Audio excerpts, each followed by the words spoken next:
may I present to you Virginia Tech and World Regions.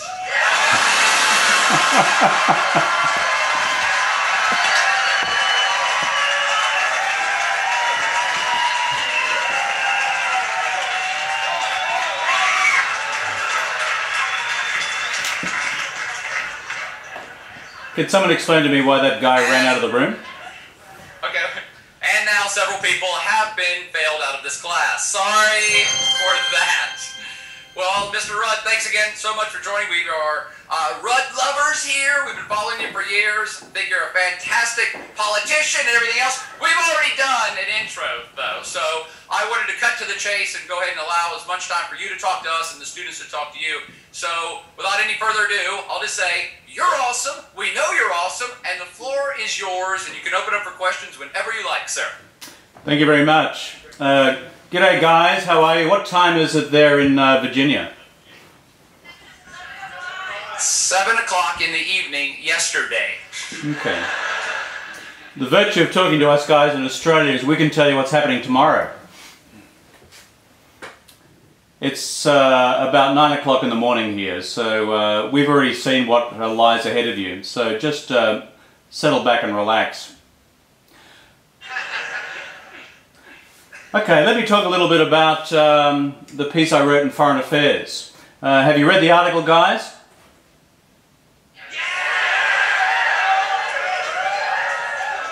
Okay, honesty test. Who hasn't read the article?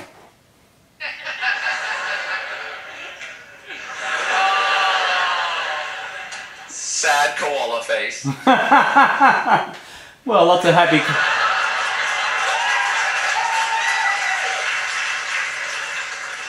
Lots of very happy kangaroo faces, I can see.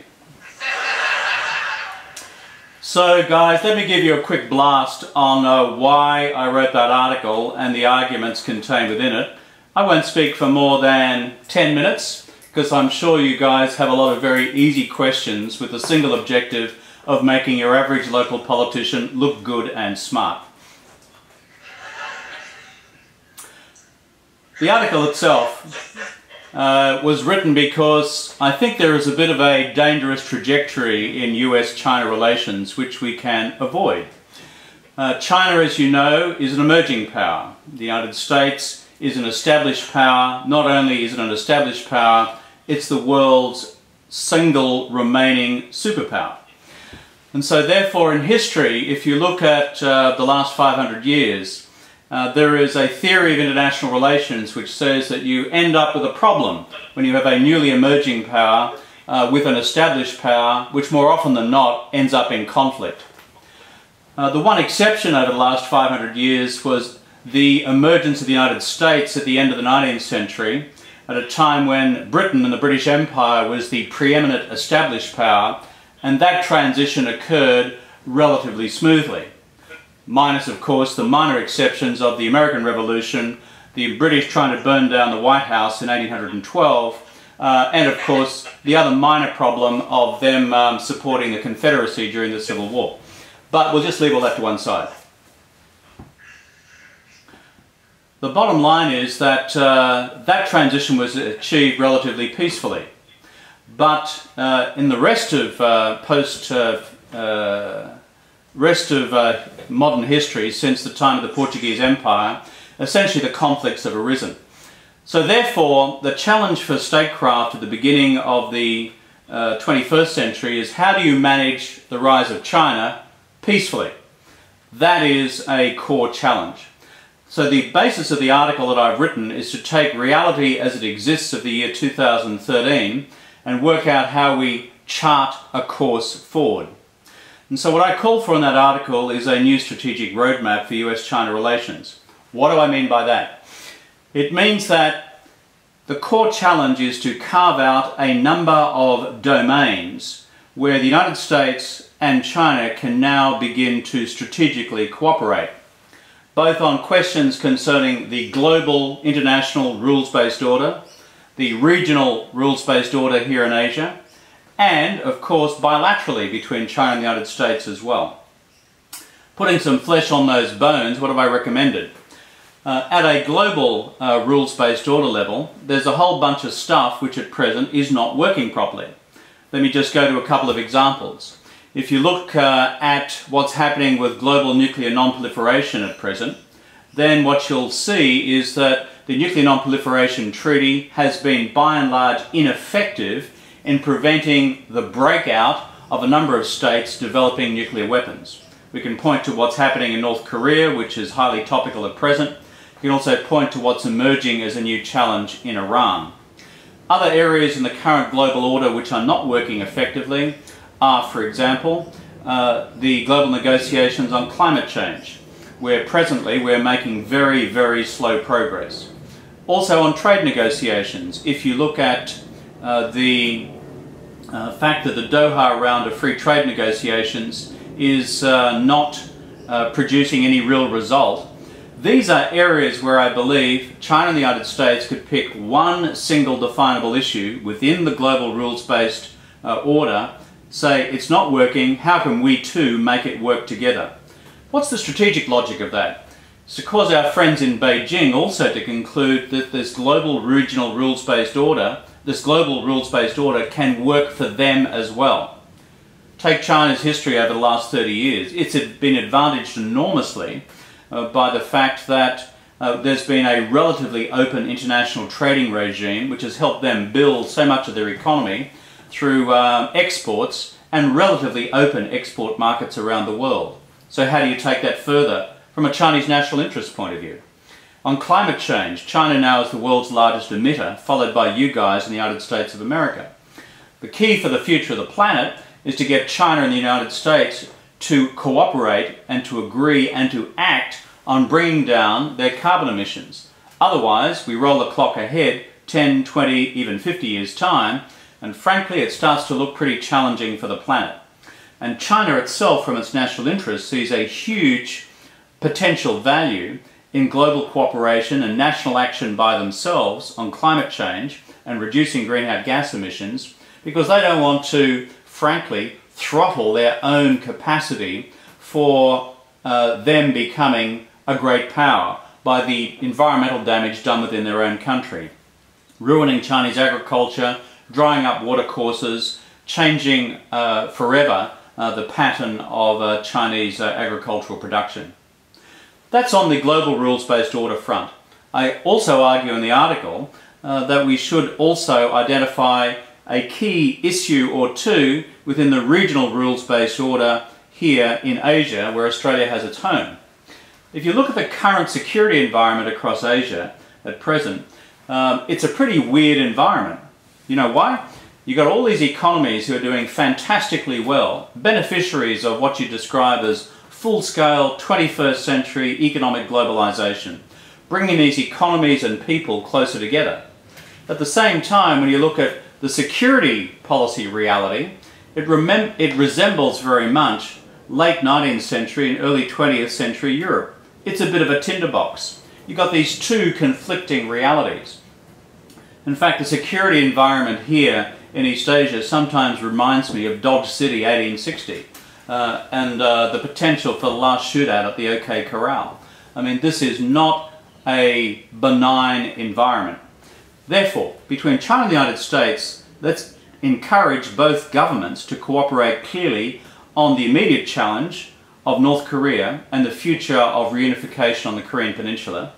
And more broadly across East Asia, we've got these security tensions between China and Japan in the East China Sea and China and Southeast Asia in the South China Sea, to bring about some rules of the road so you avoid conflict by miscalculation.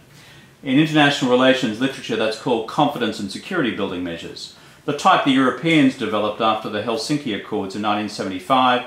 We've got no rules for the road on basic security policy questions in Asia at all, here in the year 2013. And finally, what I argue in the article is that at a bilateral level, one of the big emerging political and security issues between China and the United States and across the rest of the world is what's called cybersecurity. You'll be familiar with this, you're children of the information age, and you know what cyber attacks can do to information systems, to private corporations, and even public infrastructure. At present, we don't have any rules for the road on this. And so what I've also recommended is that China and the US together, through their most senior military commanders, at the US level, the Chairman of the Joint Chiefs of Staff and his Chinese equivalent, also get together to work out a framework for negotiations to establish minimum rules for the road to help that process into the future. I think I might leave it there in broad terms, but simply to conclude on this point, that when you're looking at the future of China-US relations, and frankly looking at international relations much more generally, you've got two basic alternatives. Either you can take what is described as a determinist view of history, which is there ain't nothing much we can do about all this, it's all drifting in a particular direction, and frankly it's a negative direction, and its inevitable consequence, given the differences between the two systems, is conflict and maybe even war. Or alternatively, you can develop an alternative plan which changes strategic mindsets in China, in the United States, in Beijing and in Washington. This is not an appeal to sort of mindless idealism and saying let's all proclaim peace, brotherhood and universal cooperation starting tomorrow morning 9 AM Blacksburg time. It's actually saying you've got to develop a roadmap to build trust step by step. And that's why the roadmap I've outlined in the Foreign Affairs article seeks to do that. Bite-sized chunks, areas of cooperation, globally, regionally, bilaterally, through which you begin to develop at least a basis of strategic trust between China and the United States, creating what I describe as strategic ballast in the relationship, like you got in the bottom of a ship, so that when crises emerge, either between China and the United States or among the regional states here in East Asia, some of that strategic trust can be drawn upon to manage those crises. And in the absence of that, what happens, and history tells us this, is that crises can actually just spiral out of control. So my overall argument is to make that work, we need to see a regular pattern of symmetry between the new President of China, Xi Jinping, who I've met a number of times in the past when I was Prime Minister of this country, and your President, Barack Obama, who's just been re-elected for his second term. I think this creates a great new opportunity for these two newly elected and appointed presidents to work on such a roadmap for the future. That's why I've written the article, and I hope that the governments both in Washington and Beijing take the idea up. Thank you for listening.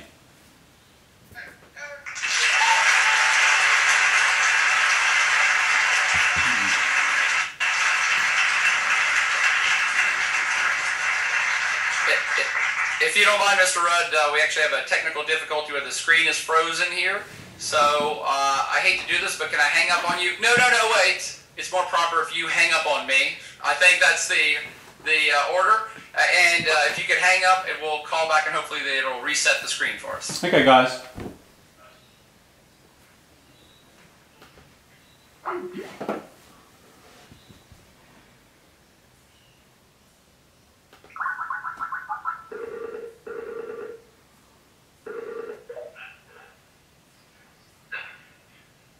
Okay.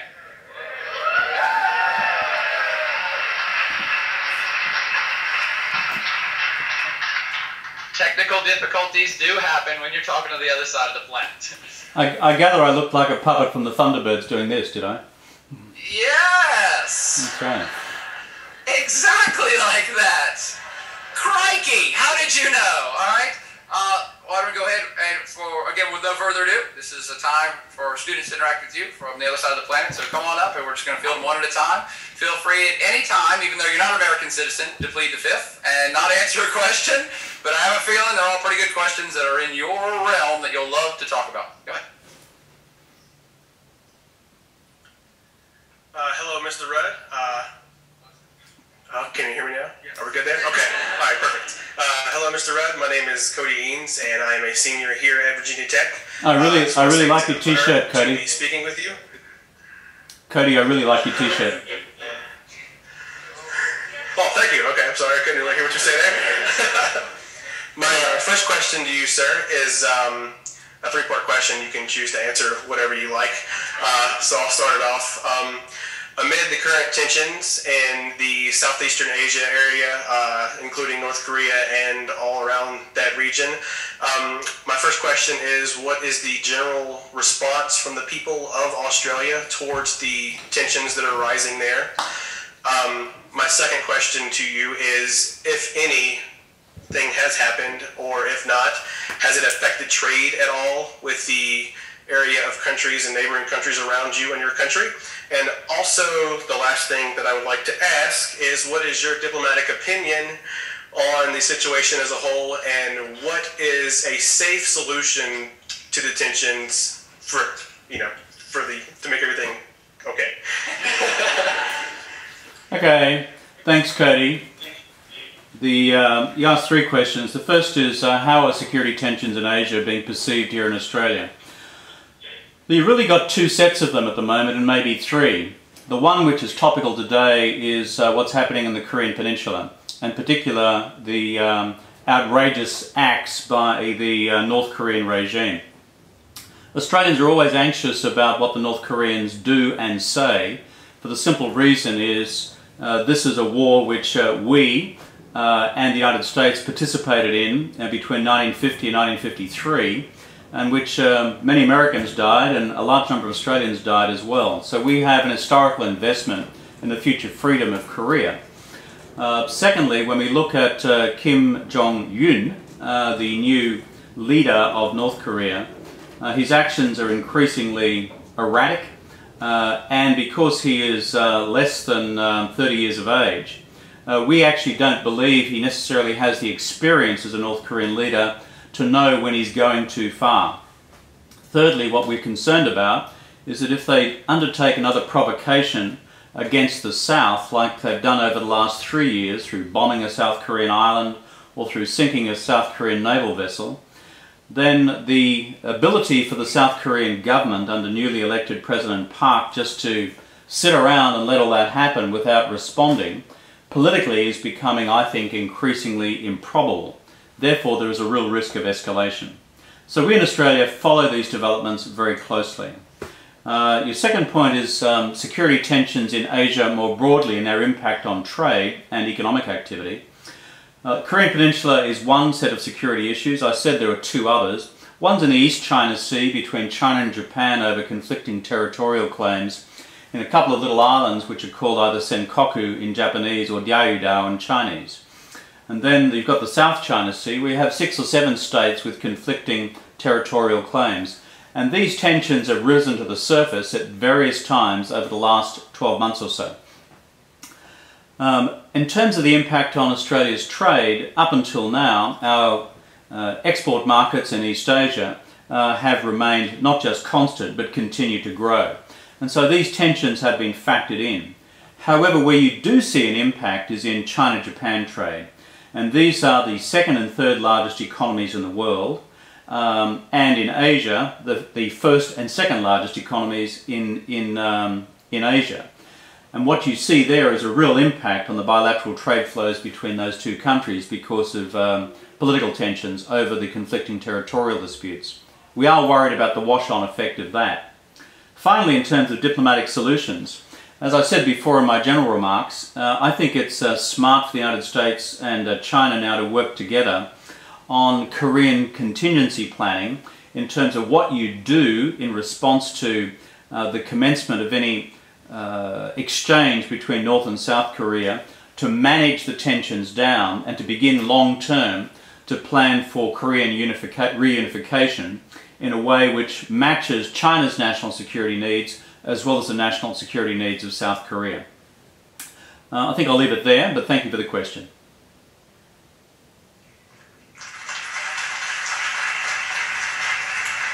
We're still having the same video issue, so instead of hanging up, maybe if you could click on your video button. Okay, we'll try. Turn your video off and then turn it back on. Maybe it'll reset itself. Okay, we'll give it a blast. Otherwise, we can still hear you, and we know what you look like, and you're awesome. I'm not so keen to look like this, though. You can come on up. Whether it's working or not, we can ask you a question next. Let's try that, and we'll continue to watch this little screen down here. There you go. Actually, what we'll do every time it starts to lock again, when it locks, the person will tell you before they ask their question, please reset that, and I'm going to ask my question. There you go. First of all, good morning, Mr. Rudd.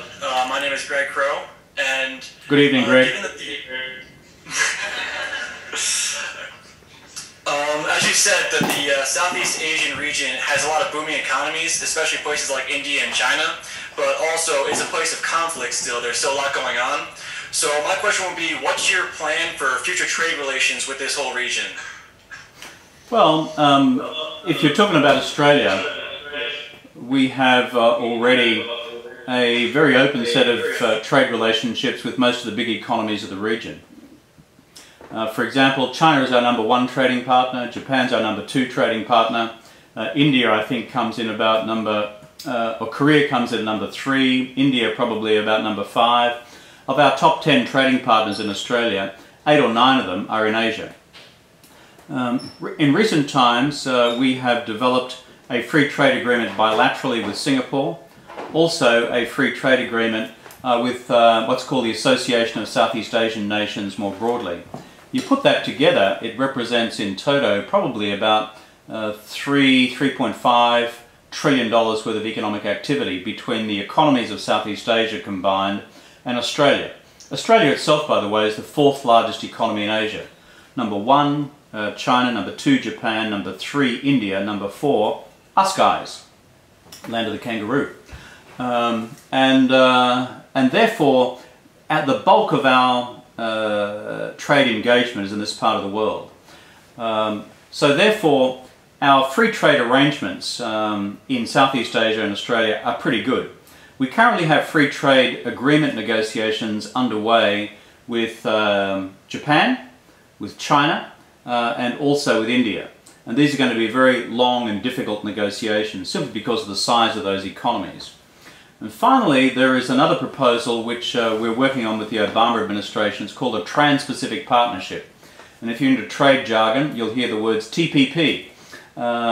The TPP aims to link the economies of East Asia in a wider free trade agreement across the region as well.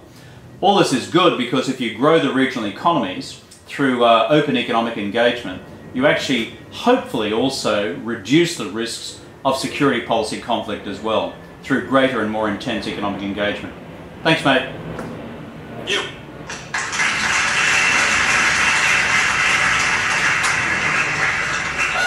Hello, Mr. Rudd. My name is Noel Rogers, and I'll be asking the next question. And Noel, if you're from the Bronx, you're lost? No, I'm actually, I did a program, AmeriCorps program there, so I just really love New York. Just turn around and show them what's on your t-shirt, by the way. Oh, yeah. The Bronx is in New York, you're in Virginia, and that's quite a way away. So I just thought I'd point that out to you. Yes, it is. Yeah, it's a lot different too, for sure. Yeah, there's more people in Blacksburg, I'm told. Yeah. Alright. Mr. Rudd, as you know, the country of Myanmar has recently made some significant changes to not only its government, but also its demeanor towards other states, especially those outside of the East Asian region. Tai Shen, the first president of Myanmar since March of 2011, has led the government to be more open to foreign investment and has held parliamentary elections in 2012, which included Nobel Prize winner Aung Suu Kyi, who was formerly under house arrest for 15 years under the 40-year rule of the former military junta, to become a member of the parliament. My question to you, Mr. Rudd, is what can countries such as Australia and other Western powers do to help push Myanmar to keep moving forward directly democratically? And do you believe these changes made by Myanmar's government are here to stay? Thanks, mate. Thanks for the question. Number one, we in Australia for a long time have had a very significant aid relationship with Myanmar, or Burma, as it's sometimes called. In fact, globally, Burma's two most important aid partners are firstly Britain and secondly Australia.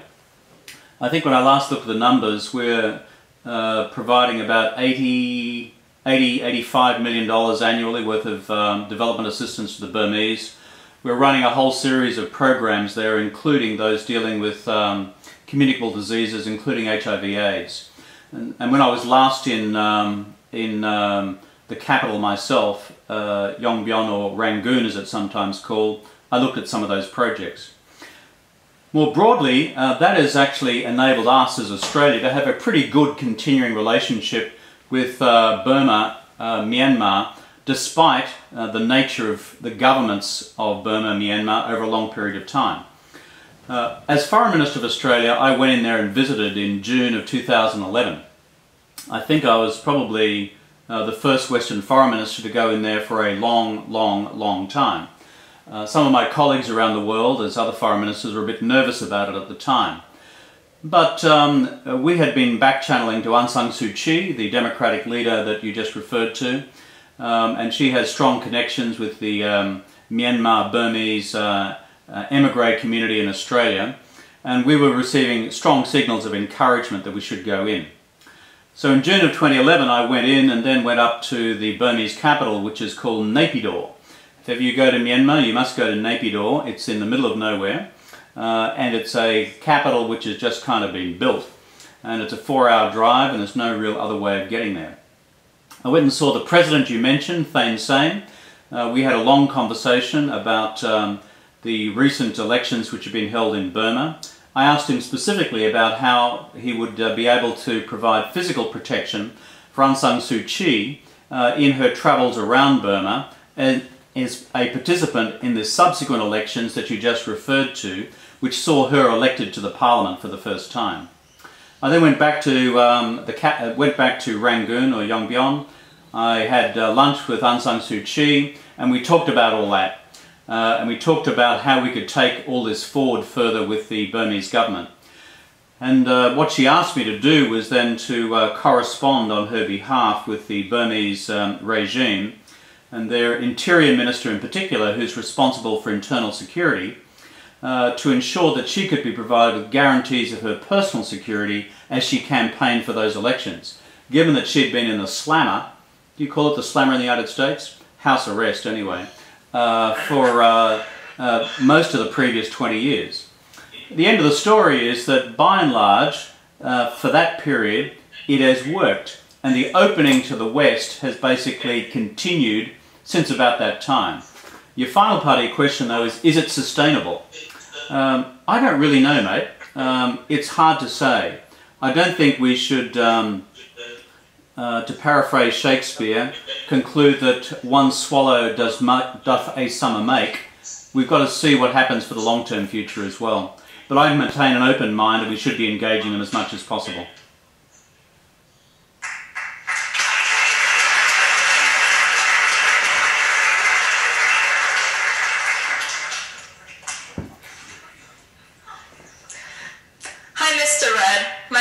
And I have a more personal question for you. I know that you've majored in Chinese history and Chinese language, and I was just wondering what made you interested in China? What got you into China?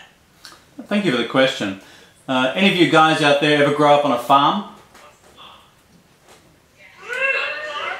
Stick your hands up, stick your hands up.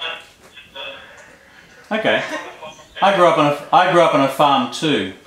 Here in southeast Queensland, where I'm speaking to you on Skype this morning. And when I was about 10 years old, I was sitting on a horse next to my father. My father turned around to me and said, Kev, he always called me Kev, which is short for Kevin. He said, have you made your mind up, son? And I said, Dad, I'm not quite sure what you mean. And he said, have you made the big decision about your future? I said, Dad, I'm not sure what you mean. He said, have you decided your future? Is it going to be beef cattle or dairy cattle?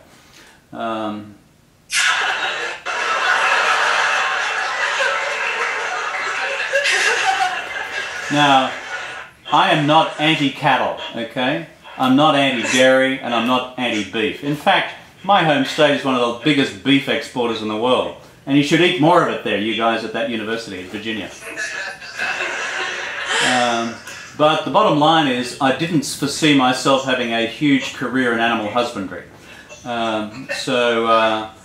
my mother, God bless her soul, had bought a book for the bookshelf at home on architecture, and in it there was a chapter up the back on Chinese classical architecture, and to me that looked like a fantastic alternative to a future in the dairy industry.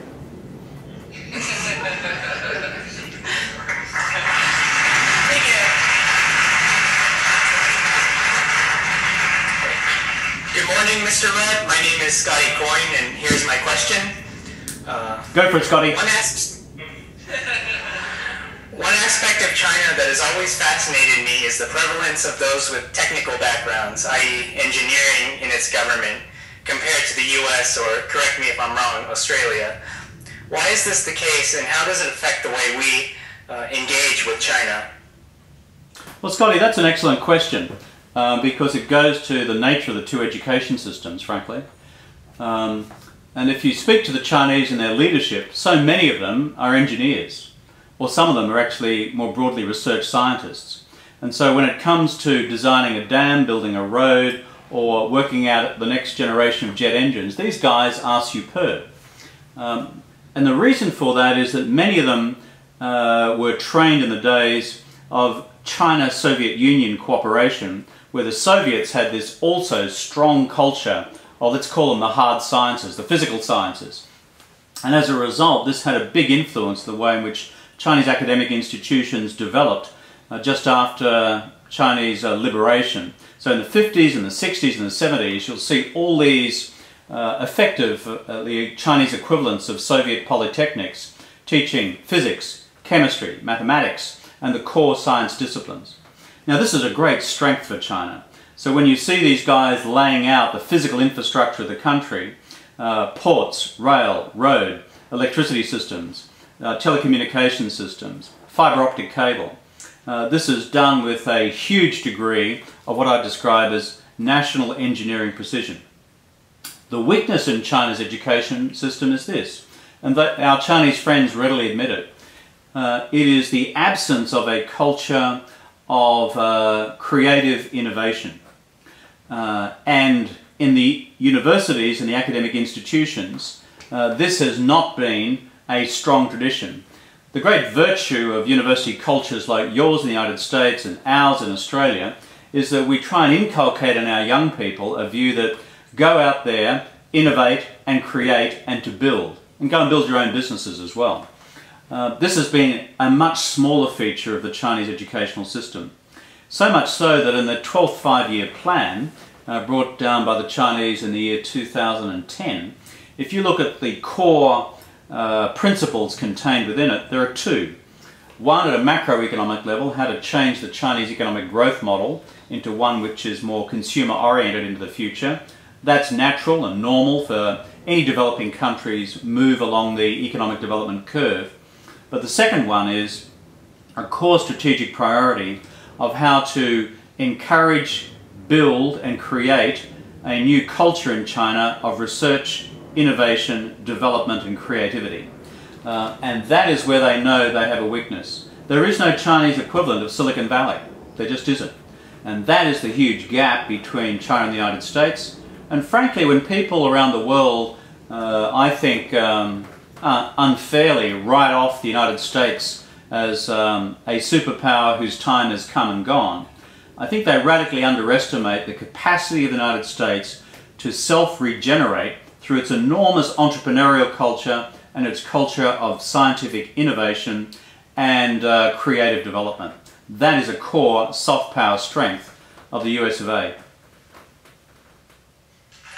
Thank you, sir. Good morning, my name is Chris Roper, and I have a question about the Association of Southeast Asian Nations that you mentioned earlier. Is the sun? Is it very sunny there? That's why you got your hat on. I was wondering what your thoughts were on the future of ASEAN. Do you think it will become more like the EU in terms of cultural diffusion, free movement of people, policy making? And do you think Australia will ever become a full-time member? That's a great question. Association of Southeast Asian Nations, we call it ASEAN or ASEAN down in our part of the world. is a great success story. Look at its history. Over the last 40 years, when it began in the late 60s, you had the non-communist states, by and large authoritarian states of Southeast Asia, forming a de facto cooperative arrangement pitted against the communist states of then Indochina. In particular, what was... Oops, I think I've gone on static again, have I? Okay, we'll try and adjust this again.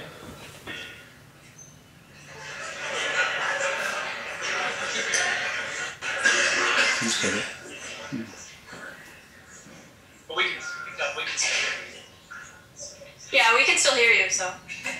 I have returned. Good morning. I'm just trying to retrace my points there. So, ASEAN is a great success story. It began as a grouping effectively dividing broader Southeast Asia between communist and non-communist states. Roll the clock on 40 years, you now have a grouping of 10 states in Southeast Asia. I think I've gone static again. Back again. 10 states in Southeast Asia, which now have many forms of common cooperation. Essentially, there is a loose form of political and security cooperation. There is a strong form of economic integration. And also, it has effectively preserved a high degree of strategic peace and stability in Southeast Asia, which has prevailed since the end of the Vietnam War in 1975. And that's quite a time ago now. And that peace and stability has underpinned the phenomenal economic growth you've seen in these economies ever since. So you've now got communist Vietnam cooperating very effectively with democratic Indonesia on common tasks of economic development. And so this is a strong building block for peace and stability across East Asia. In fact, there is another grouping in East Asia called the East Asian Summit, which you guys in the United States are now members of as well. And so what does that mean? You've got the ASEAN countries, 10 of them in Southeast Asia, now linked with the Northeast Asian three, China, South Korea and Japan. Then also with India, Australia and New Zealand. And now with Russia and the United States, 18. Now this is a newly formed institution in terms of American participation. And we hope in the future it will develop in the direction of an East Asian community, or what I've more broadly called an Asia-Pacific community. And Australian diplomacy will be in there, boots and all, to try and bring that about into the long term. Thanks for your question. Thank you.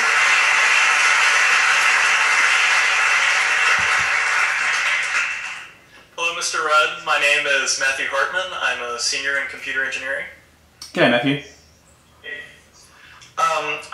I'm talking to you over the internet halfway across the world, and that relates to my question. Australia is rolling out the National Broadband Network, and for those that don't know, that seeks to bring 93% approximately of Australians' fiber optic speed network to their home.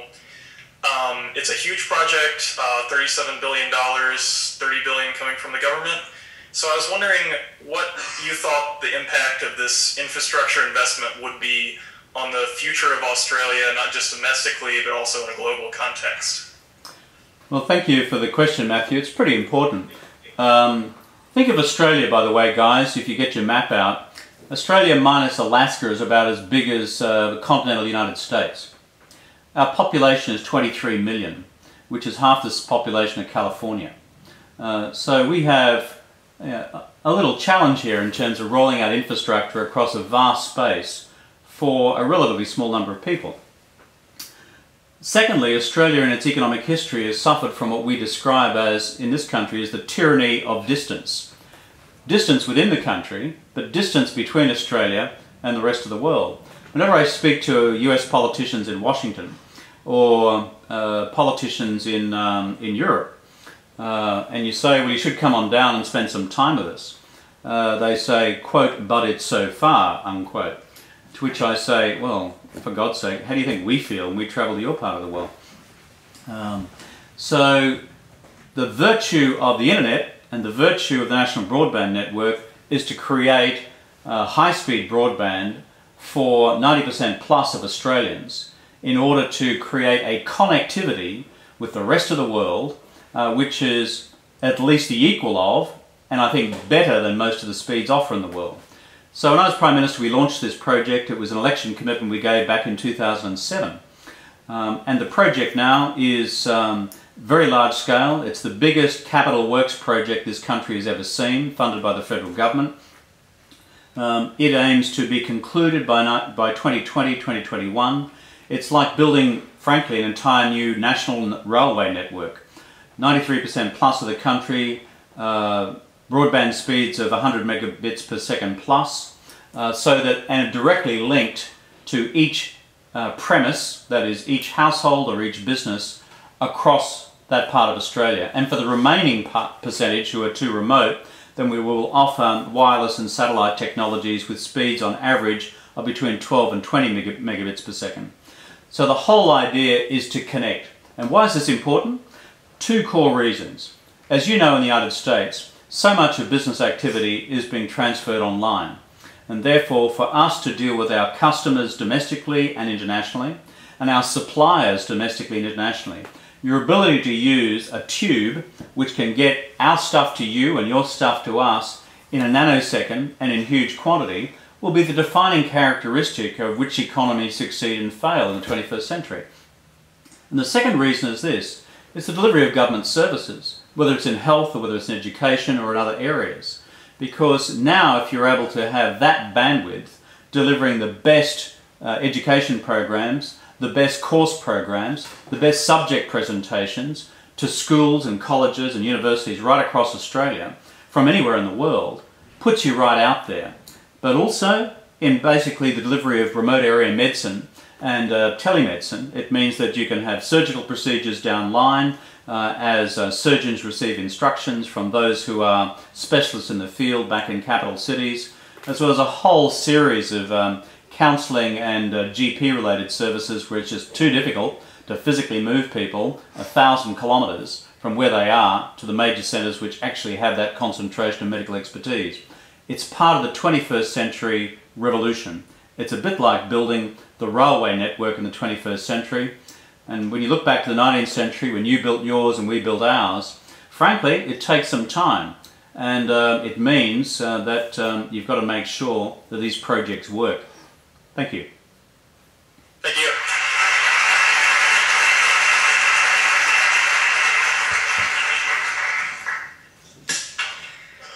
Good morning, Mr. Rudd. My name is Christopher Scott, and I want to know first off, how are you doing this morning? I'm doing good, and much better, Christopher, since I've seen you in your suit and your tie. Have you just been to a Rotary meeting? Thank you, sir. And what I would like to know is, with the rise of China's influence in Southeast Asia and the possibility of a North Korean missile strike, would Australia be open to more permanent United States military bases, even for cybersecurity, as you mentioned earlier, to start working out a system close by with China? And why or why not? Sure. Well, Australia, for you guys there, is one of your oldest continuing allies. Basically from 1941 to the present. And I assume most of you were born since 1941. Am I right? Sorry. That was irony. I just wanted to... And so, since 1941, we've worked very closely with the United States on every security challenge that we've confronted together across wider Asia. Secondly, in terms of our alliance, which is called the ANZUS Alliance, A-N-Z-U-S Alliance, oops, I've gone on to that funny thing again. I will be back with you in a moment.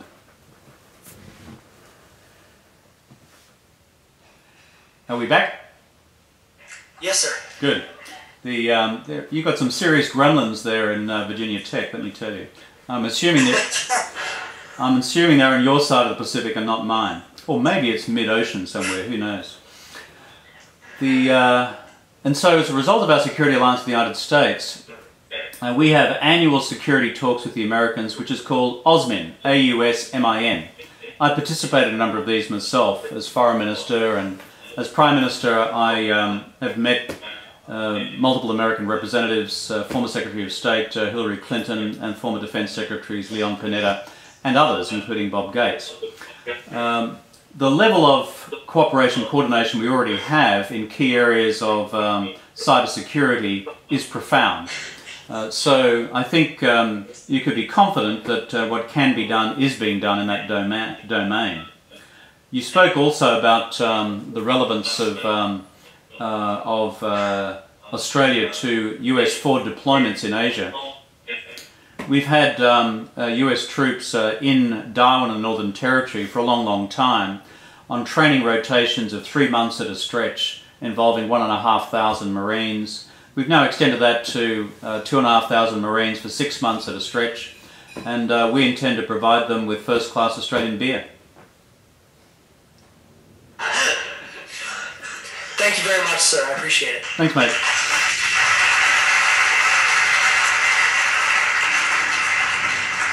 Hi, Mr. Rudd. My name is Hannah Thomas, and my question is, what do you predict would be the global economic consequences of a deterioration in U.S.-China relations? Well, thank you for the question, and it's again, it's a profound one. And the reason is this. In the 20th century, what happened in Asia mattered for... Oops, I've gone on the wobbles again.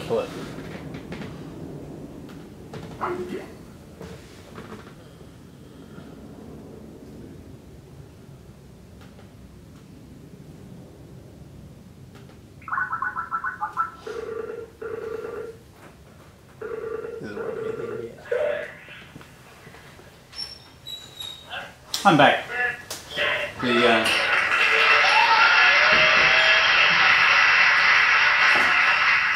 We Australians are persistent. You need to know that. The key thing about Asian security is this. In the 20th century, the security of Asia mattered to Asians themselves, including Australians, because we see ourselves as part of Asia, for our economies, but more also for our peoples. In the 21st century, the future strategic stability of Asia now matters not just for Asia, it matters for the world. Why is that the case? Because the relative proportion of economic growth now coming to the global economy out of Asia is more important than any other driver of economic growth globally coming out of either Europe or the United States for that matter. And so if you're looking at the strength of the 21st century economy, the bulk of the growth will come out of emerging Asia. China, I believe the economic resurgence of Japan, India, Indonesia, a country of 250 million people, the largest Muslim country in the world, our neighbours here in Southeast Asia, and the wider region itself. So therefore a paramount concern globally is for us to preserve the peace and stability of Asia. And that's why, for example, you have proposals such as the one I put forward for how you deal with a new strategic roadmap for US-China relations in terms of maximising strategic stability and cooperation in the future and minimising the risks of strategic conflict. And across wider East Asia itself, using the institution I referred to before called the East Asian Summit to maximise a sense of common security community in East Asia based on pretty basic confidence and security building measures. Let me give you one example. How do you build rules of the road for maritime East Asia so that when you have incidents at sea, like a Coast Guard vessel running across a naval vessel from another country in a maritime area which is claimed by both, and preventing that from escalating into a full-on conflict or worse? We don't have rules of the road for that at the moment. We need to develop them.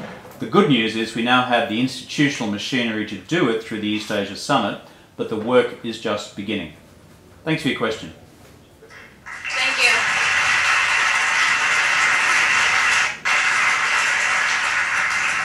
Hello, Mr. Rudd. My name is Benjamin Waxler, and I have a question to you in regard to Julian Assange, the founder of WikiLeaks. Yeah. He recently announced that he was going to be running for office for a Senate seat in Australia, and I was wondering what your thoughts on that were and what kind of effect that might have on foreign policy if he'd be elected, if he's elected.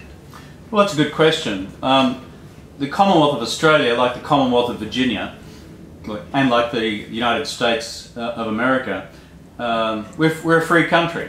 Anyone can stick up their hand and run for elected office.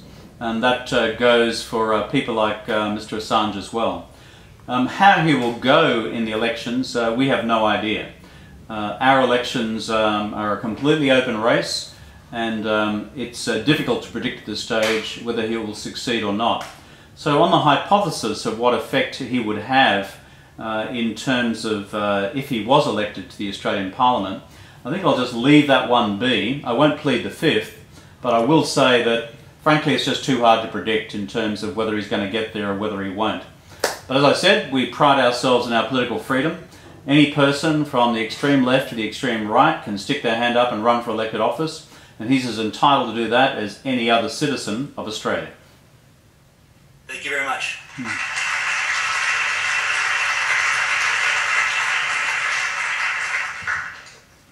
Oh, frozen. Oh no. Hello, Mr. Rudd. My name is Lynn Wormley, and I'm curious as whether there's any fear in Asia or in the US whether China might be rising as a global hegemon. Okay, that's a good question too. I think I've frozen, have I now? Yes. At least I'm not wobbling, I'm just frozen. But I shall return in full animated colour in a minute.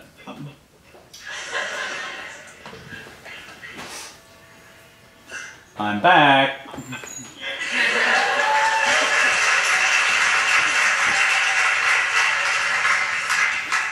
Any of you guys studying Chinese language? Anybody studying Chinese? I can see a few hands go up. Okay, that's a very smart investment for the future, guys, because your generation is going to be dealing with a rising China through until mid-century. Don't assume, by the way, by the time we get to the end of the century, that English will be the inevitable universal language. So I would take seriously the study of Chinese and the other languages of Asia. Secondly, what's really interesting about the new Chinese president, Xi Jinping, is that he's put forward his own concept of China's future relationship with the United States. He calls it a new type of great power relationship. For the Chinese students among you, it's called 新型大国关系, and that's basically it, a new framework for the future relationship between these great powers. But if you look underneath it, what's he actually saying? The Chinese have studied intimately the history of the rise and fall of great powers over the last 500 years. In fact, they ran a 12-part series on Central Chinese television on this about 5 years ago, maybe 7 years ago, everywhere from the rise and fall of the Portuguese Empire to the present. But here's the concept. They argue that it is possible to have a future system which does not simply rest on one single, as it were, hegemon for the future. And they do not see for themselves, I think I've got the wobbles again, they do not see for themselves that future role. Therefore, one of the reasons I encourage a new level of strategic cooperation between China and the United States is to, in fact, encourage that thinking within China and to turn it into practice by specific items of strategic cooperation. And I'll try and stop wobbling at this point.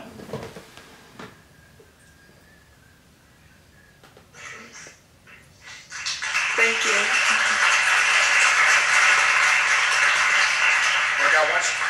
Only got one shot to ask this, so. Alright, hey, my name is Ash. I'm a geography major here at Virginia Tech. Hi, Ash. Super cool meeting you, by the way. Also, it's super cool meeting you too, Ash. Alright, so I want to know, what made you want to become a Prime Minister? Well, actually, you know what I wanted to be when I finished university? I wanted to be a diplomat. So I went off and did a fair bit of work around the world, including in China. But then I realized that you had to be in the business of public advocacy to make a difference. And so what I did then was made a decision to say, well, to do that, you can't be a diplomat or a bureaucrat, you've actually got to be in the public political space. So then I got elected to the House of Representatives, And in a parliamentary system, one thing leads to another.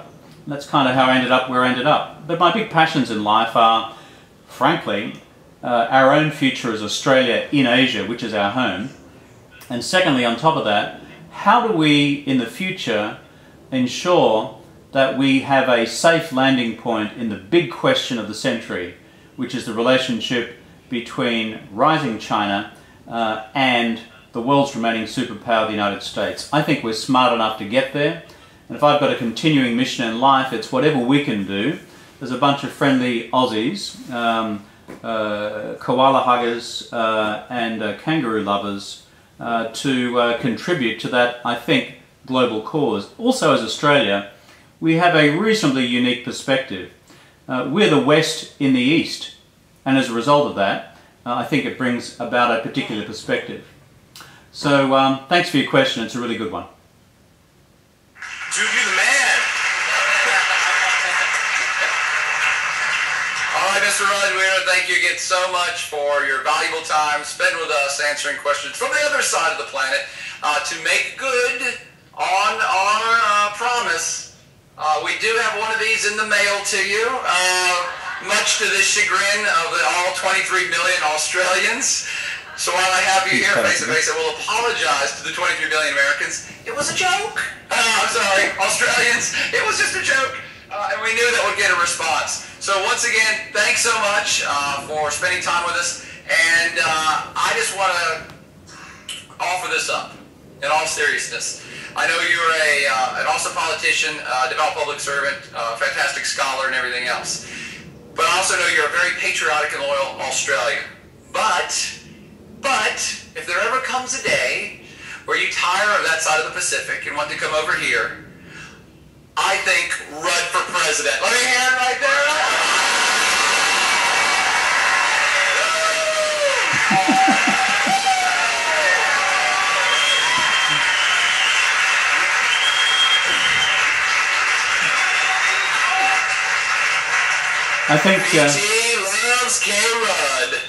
I think you might have a constitutional problem there about where I was born, but I'll leave that to one side.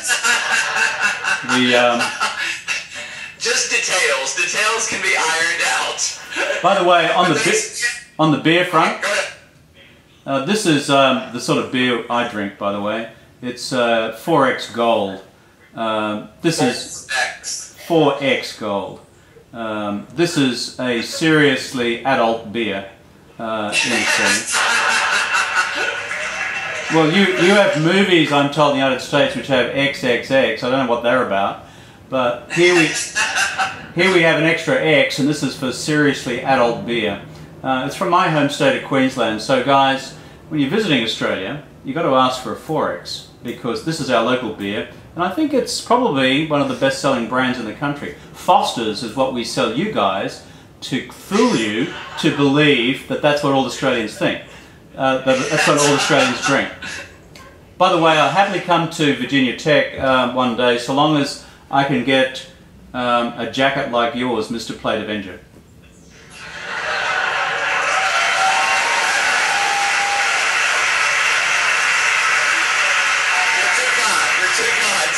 That is a serious Blacksburg fashion statement to the world. Yes, indeed. You come to Blacksburg, sir, you can have a closet full of these suckers. And you are more than welcome anytime on our campus, anytime in our classroom. Once again, from Virginia Tech, let's show some love. Thanks so much, Mr. Rudd.